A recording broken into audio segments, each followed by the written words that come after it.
Let's continue our discussion on masculinity. So, last time we left off talking about the connections of masculinity just in terms of how we socialize boys and men, and how that may offer us some analysis, some explanation of the violence that we observe. Tough Guys looks at the mass shootings that have occurred, the sexual assaults that happen.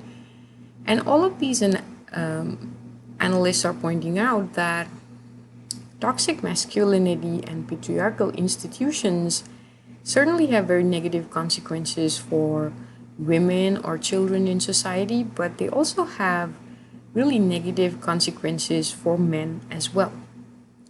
And as we start unpacking this idea of masculinity more, what you'll notice is that masculinity has more to do with social class and race, and not simply gender or biological sex, right? So Michael Kimmel presents this idea in his essay Masculinity as Homophobia, where he's pointing out that in American capitalist society, masculinity is very much a homosocial performance. Homosocial as in men perform masculinity for other men. They're craving the approval of other men in our society, right? And in a capitalist society, that means approval in specific ways, right? Approval in a marketplace, competition, and the constant quest for that proof.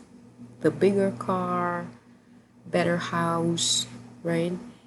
And so there are particular markers of this successful masculinity in a capitalist society. So already you start seeing that hegemonic masculinity. I am hoping that you remember the term hegemony or hegemonic from our previous conversations, where hegemonic tools or concepts are more ideological in nature, right? And therefore very enduring. So this idea of hegemonic masculinity is represented by white, middle class, early middle-aged, heterosexual men, right? They epitomize what idealized masculinity is, right? And often this is accessible by a very few handful of people in our society, and hence everyone else is made the other, right, against which we measure this idealized masculinity. Part of that masculinity is also repudiating everything that is feminine. Remember, we built the construct of women are from Venus and men are from Mars, and therefore anything that's associated with feminine traits is presented as the opposite of everything that's masculine. Hence, masculinity would mean rejecting or repudiating everything that's seen as feminine. That would include things like emotional disclosure, kindness, compassion. That would include things like an aesthetic sense, grooming, right? Although that's debatable in the newer generation. Some forms of grooming and aesthetics has become more acceptable for men as well.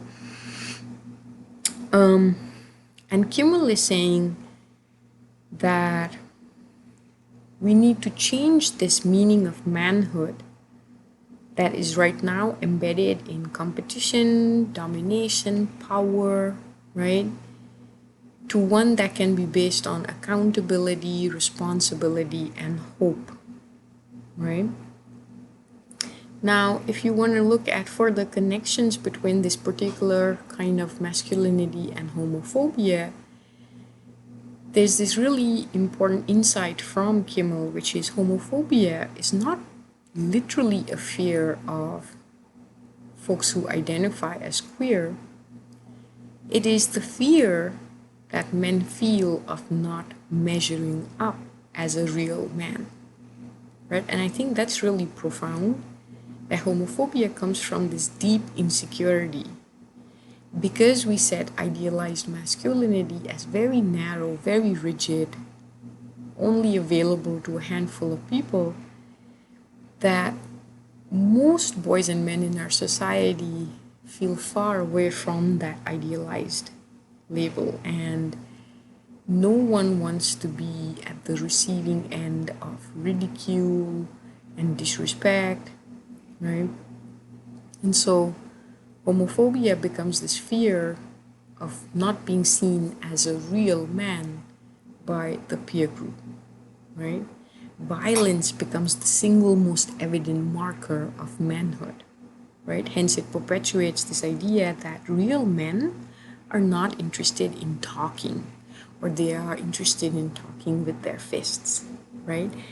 And in a very macabre way, all of these folks that were involved in school shootings or violence sometimes leave behind a manifesto which points out that they were maybe bullied or disrespected, or they thought they were ignored and disrespected. And you see the growing incel movement as well, involuntary celibates. That's again very interesting to analyze. I hope some of you will in your posts or your term paper. This idea is of this male entitlement, and violence becomes the way of gaining that respect, right? The other connection, or other two connections that Kimmel's making, is also between homophobia and sexism, where women and gay men become the foil or the other against which you measure your masculinity, and homophobia and racism. So even the racism that we do against men of color is through this medium of gender. And as you see, a conflation of gender and sexuality, right? So Asian American men, for instance, are seen as effeminate, not manly enough, nerdy, sexually awkward, right? Black and brown men are seen as hypersexual, right? Black and brown men are perceived as threats in our society, as masculinity that's out of control. And I think Katz in Tough Guys also does an analysis of why we might see amplified versions of misogyny or transphobia, homophobia in communities of color, right? So that's something to be unpacked more. You have limited, rigid sources of privilege, right? So for many men of color, masculinity becomes the only source of respect. Also, because of racism, we have a tendency to always notice misogyny and any other kinds of phobias within communities of color because we have them under a microscope, right? And great example being, we always see hip hop as incredibly misogynist and homophobic, but so is rock and roll, right? Where we have a tendency to amplify one as compared to the other. Farr also talks about this connection between homophobia and sexism and the overlaps of the two. And she points out that lesbian baiting is a way of essentially shutting down women or ridiculing them, putting them down anytime they resist the status quo. And she points out that the cultural messages tend to focus on low self-esteem. That's a very individualized analysis, whereas she argues that the focus should be on internalized sexism. Because remember again that all these systems of oppression are internalized by the dominant group, certainly, but also by the marginalized group, right? Case in point, middle school girls start slut shaming each other, right? So a lot of the gender policing is being done by the marginalized group against their own group. That's when patriarchy and other systems of oppression are most effective, when they can get the marginalized to police each other, right? And so gay men or any other groups that become a threat to the system of male dominance become targets of violence. In fact, the group that encounters most violence is of trans women, trans black women, in fact, have the highest rates of violence and murder against them. I want to finish off with Audre Lorde's work. She is a very famous intersectional scholar, and Lorde picks up this quote from Paulo Freire, where she says, "The true focus of revolutionary change is never merely the oppressive situations which we seek to escape, but that piece of the oppressor which is planted deep within each of us, and which knows only the oppressor's tactics, the oppressor's relationships," right? So if we are looking for transformation, it has to be very deep, it has to be structural, it has to be systemic, right? We cannot be shooting for superficial kinds of changes, right? And Lorde, in her essay, compels us to look at the intersections of sexism and racism and heteronormativity, right?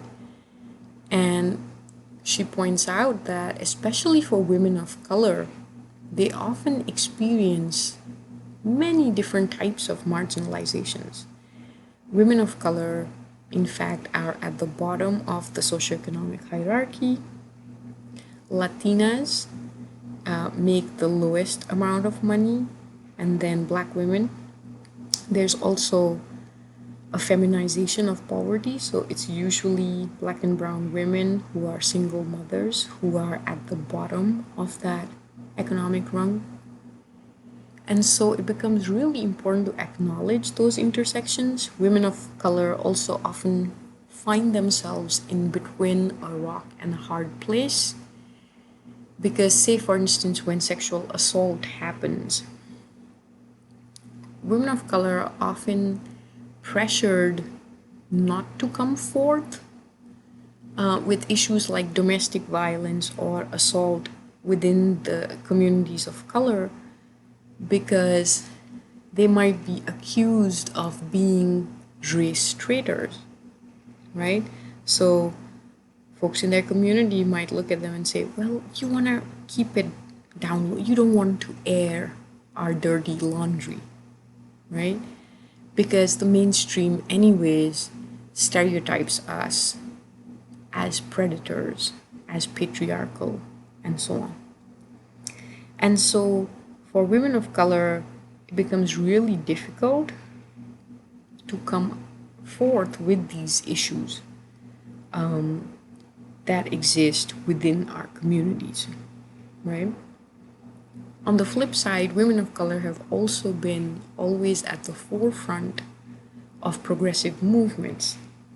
Black Lives Matter, for instance, was started by queer Black women, and too often they don't receive the credit for their work in leading movements.